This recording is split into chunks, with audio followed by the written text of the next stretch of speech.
Two people, one invests $200 a month starting at 22 for just 10 years, then stops completely and never adds another dollar.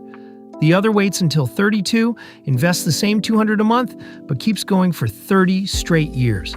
Guess who ends up with more?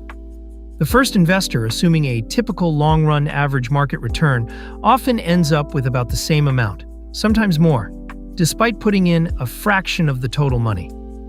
That is not a trick. That is compound interest. And once you actually understand the mechanic, you will never look at waiting the same way again. Simple interest pays you a flat amount based only on your original deposit, every single year, no matter how long it sits. Compound interest is different. It pays you on your original deposit, plus every dollar of growth you've already earned. Your growth starts earning its own growth. That's why the growth curve looks almost flat for years, then suddenly steep. In the early years, you're mostly earning interest on your own contributions. 10 or 20 years in, you're earning interest on interest on interest, and that's when the real acceleration happens. This is why the 10 years early investor can match or beat the 30 years later investor. Their money simply had more years to move through that steep part of the curve, even though they contributed for a much shorter stretch and put in far less total cash. Here's a simple tool to estimate this yourself, called the Rule of 72. Divide 72 by your expected annual return rate, and you get roughly how many years it takes your money to double.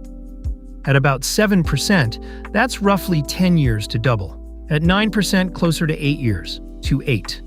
None of this guarantees a specific return. Markets move up and down, and this is education, not a promise of what your money will do. But the underlying math, growth compounding on growth, is not a guess. It's how compound interest has always worked.